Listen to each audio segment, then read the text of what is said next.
कौन सा रैंक है आपका? जी 114th, पूरे देश भर में 114वां रैंक जो है आप हासिल किए हैं। जी, without help of any coaching, offline coaching. बिना कोचिंग के आप घर से पढ़ाई कर रहे जी हैं। जी जी। अब उतना मेरे पास पैसा था ही नहीं कि हम बाहर भेजे, दिल्ली बम्बई कलकत्ता। तो यही आप पटना से ही पढ़ाई बेटे। पटना से ही पढ़ा। 3 बार असफल होने के बाद चौथा प्रयास में सफल हुए। जी सही बात। इस बार मुझे उम्मीद थी, जब मैंने अपना साक्षात्कार देखकर यूपीएससी भवन से जब मैं आ रहा था तो मुझे ये समझ में आ गया था कि इस साल कुछ ना कुछ रैंक बनने की संभावना है। जी, मेरे पिताजी का हार्डवेयर का शॉप है मुन्ना चौक, यहीं पे। हार्डवेयर का पिताजी दुकान चलाते हैं और पिताजी काफी मेहनत करके आपको पढ़ाए। दोस्तों, कहते हैं ना कि मेहनत इतनी खामोशी से करो कि सफलता शोर मचा दे। अभी हमारे साथ बिहार के लाल सिद्धांत है, जिन्होंने यूपीएससी में 114वां रैंक लाके पूरे देश भर में जो है कहीं ना कहीं अपना परचम लहराए हैं। और सबसे बड़ी बात तो ये है कि ये बीपीएससी के रिजल्ट में भी इससे पहले 5वीं रैंक जो है अपने नाम हासिल किए थे और इसके बाद भी ये यूपीएससी में कहीं ना कहीं अपना परचम लहराए हैं। सबसे पहले आपको बहुत बहुत बधाई। जी धन्यवाद। ये बताइए कि कौन सा रैंक है आपका? जी 114th, पूरे देश भर में 114वां रैंक जो है आप हासिल किए हैं। जी जी। आप पहले आपको उम्मीद था कि इतना बेहतर जो है रैंक आ जाएगा? हाँ, मतलब थोड़ी बहुत उम्मीद थी कि लिस्ट में नाम रहेगा, बट कितना रैंक रहेगा इसकी उम्मीद नहीं थी। मतलब इसका उम्मीद कभी नहीं था कि कितना रैंक आएगा। आपके बारे में मैंने ये भी सुना कि बीपीएससी का इससे पहले भी आप एग्जाम दिए थे और उसमें भी बिहार में कहीं ना कहीं 5वीं रैंक लाए थे। जी सत्य है ये। और कौन सा पद मिला था आपको बीपीएससी? जी असिस्टेंट कमिश्नर का पोस्ट मिला था पटना में ही ड्यूटी था। जी जी जी।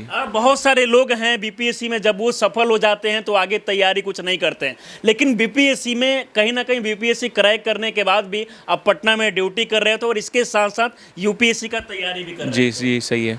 यूपीएससी का तैयारी क्या बिहार से कर रहे थे या फिर बिहार से बाहर से? क्योंकि बिहार में कहा जाता है कि यूपीएससी के लिए कोई उतना बेहतर इंस्टीट्यूट नहीं है जितना दिल्ली कोटा में होता है। जी, मैं बिहार से ही तैयारी कर रहा था और स्वतः अध्याय कर रहा था, without help of any coaching, offline coaching. बिना कोचिंग के आप घर से पढ़ाई कर रहे जी जी जी। तो आपका पढ़ाई करने का सब कुछ ये रूटीन वगैरह कैसे, मतलब ड्यूटी कर रहे थे, इसके साथ साथ पढ़ने के लिए आपको टाइम मिल जा रहा है? जी, ये मेरा 4th अटेम्प्ट था यूपीएससी में, तो इसके पहले मैंने 3 अटेम्प्ट्स दिए हुए हैं। अच्छा, इसमें मतलब इससे पहले 3 बार जो है असफल होने के बाद भी आप हिम्मत नहीं आ रहे। बहुत सारे लोग हैं जब 1-2 बार वो असफल हो जाते हैं तो उनको लगता है कि भाई हम यूपीएससी क्रैक नहीं कर सकते हैं, लेकिन 3 बार असफल होने के बाद चौथा प्रयास में सफल हुए। जी सही बात है। इस बार मुझे उम्मीद थी, जब मैंने अपना साक्षात्कार देखकर यूपीएससी भवन से जब मैं आ रहा था तो मुझे ये समझ में आ गया था कि इस साल कुछ ना कुछ रैंक बनने की संभावना है। हाँ। और इस साल जो है कहीं ना कहीं पूरे लगन के साथ अब तैयारी की है। जब सबसे पहले घर वालों को मतलब पता चला कि बेटा जो है यूपीएससी क्रैक कर चुका है, इतना अच्छा रैंक है, कैसा मतलब घर वाले का रिएक्शन कैसा था? देखिए, ये तो जेन्युइन सा क्वेश्चन है। ऑफ कोर्स बहुत बहुत अच्छा लग रहा था उन्हें और बहुत हर्षोल्लास था पूरे परिवार में। हाँ, बहुत परिवार के लोग खुश थे। पिताजी क्या करते हैं आपके? जी, मेरे पिताजी का हार्डवेयर का शॉप है मुन्ना चौक, यहीं पे। हार्डवेयर का पिताजी दुकान चलाते हैं और पिताजी काफ़ी मेहनत करके आपको पढ़ाए। बहुत सारे छात्र जो है इस बार असफल होंगे, उसके बाद वो डिमोटिवेट हो जाते हैं। वैसे छात्रों के लिए आप क्या कहना चाहेंगे? देखिए, ये भी मेरा चौथा प्रयास था, तो 3 बार तो मैं खुद असफल हुआ हूँ। इनफैक्ट सेकंड जो मेरा अटेम्प्ट था उसमें मैं इंटरव्यू तक गया था और इंटरव्यू तक जाने के बावजूद भी मुझे सफलता हासिल नहीं हुई थी। इंटरव्यू तक गए फिर भी आपको मतलब सेकंड अटेम्प्ट में जो है सफलता नहीं मिली। उस समय क्या आपको मन में बहुत सारा चीज़ें चल रहा हो कि भाई छोड़ देना चाहिए तैयारी करना, क्या इतना मेहनत कर रहे हैं? हाँ, वही उस समय फिर मेरे मन में बहुत निराशा हुई थी और फिर मैंने सोचा कि प्लान बी की तरफ मूव करते हैं और प्लान बी मैंने बीपीएससी रखा हुआ था और फिर बीपीएससी में मुझे सफलता मिली तो मुझे फिर से कॉन्फिडेंस हुआ और फिर से मैंने यूपीएससी का अटेम्प्ट देने की सोची और इस बार मुझे रैंक मिली है। इस बार जो है 114वीं रैंक मिला है, तो आपको अभी कौन सा पद मिलेगा? जी, most probably Indian administrative service, भारतीय प्रशासनिक सेवा मिलेगा। आप कौन सी जगह को सिलेक्ट किए हैं? क्या बिहार में आप आईएएस बनना चाहते हैं या फिर बिहार से बाहर कहीं जाके? जी, मेरा पहला चॉइस तो बिहार ही है, उसके बाद फिर पहला चॉइस आपका बिहार है।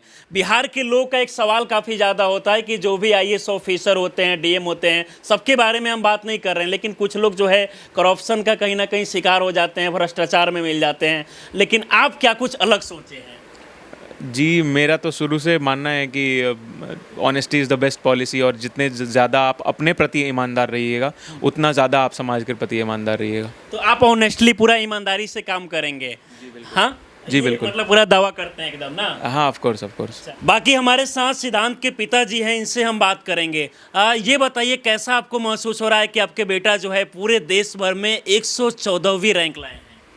अच्छा ही लगेगा ना। हाँ। इससे अच्छा और क्या हो सकता था। पहले आपको उम्मीद था कि इतना बेहतर रैंक आ जाएगा? एकदम उम्मीद रैंक का नहीं पता था, लेकिन compete कर लेगा ये हमको पता था। मतलब ये आपको पूरा विश्वास था कि बेटा जो है कंप्लीट कर लेगा, यूपीएससी कराई कर लेगा? हाँ हाँ, ये पता था। मैंने आपका पुराना वीडियो भी देखा था जब बीपीएससी में इनका बहुत अच्छा रैंक आया था, उसके बाद आप भावुक भी हो गए थे देखने के बाद में। अब तो यूपीएससी जो कहा जाता है कि सबसे कठिन परीक्षा जो है यूपीएससी का होता है, यूपीएससी में परचम लहरा दिए हैं। सबसे पहले जब आपको पता चला कि इतना बेहतर रैंक है, उस समय क्या मतलब लग रहा था मन में? पता नहीं यार, नर्वस हो गए थे और क्या कहें हम। हाँ। पता नहीं चला कि क्या हुआ नहीं हुआ, उस समय याद भी नहीं, उस क्षण याद भी नहीं। मतलब कुछ क्षण के लिए एकदम नर्वस हो गए थे खुशी के मारे। बट ये नेचुरल। बताइए करते क्या हैं आप? हार्डवेयर की दुकान है मेरी। हार्डवेयर की दुकान चलाते हैं, मतलब दुकान चला के भी बेटे को बहुत अच्छे तरीके से पढ़ाएं ना जी। आप बाकी बच्चे को देखते हैं पढ़ाई करने के लिए बिहार से बाहर दिल्ली जाते हैं, कोटा जाते हैं, लेकिन ये पटना से ही रह के पढ़ाई करके इतना बेहतर किए हैं। अब उतना मेरे पास पैसा था ही नहीं कि हम बाहर भेजे, दिल्ली बम्बई कलकत्ता। हाँ, तो यही आप पटना से ही पढ़ाई बेटे? पटना से ही पढ़ा। और वो भी बिना कोचिंग क्लास के जो है घर से पढ़ाई किए। ये तो इसका मेहनत था ना। हाँ, मतलब मेहनत काफ़ी ज़्यादा कर रहे थे ना? हाँ, ज़्यादा मेहनत करना हो, ज़्यादा मेहनत करना ही पड़ेगा ना। जब आप पैसा नहीं लगा रहे तो मेहनत तो ज़्यादा लगेगा ही। बिल्कुल बिल्कुल। और ये मेरा साथ दिया, उतना मेहनत किया, निकाल लिया। चलिए, बाकी हमारे साथ बिहार के लाल है, बक्सर के रहने वाले हैं, लेकिन पटना में रहकर यूपीएससी का तैयारी कर रहे थे। जब यूपीएससी का रिजल्ट आया तो पूरे देश भर में 114वां रैंक लाके कहीं ना कहीं बिहार ही नहीं बल्कि देश का नाम ऊंचा किए हैं। बाकी इनके बारे में आप लोग क्या सोचते हैं, अपनी राय हमें जरूर दें। आप हमारे साथ जुड़े रहें, बहुत बहुत धन्यवाद।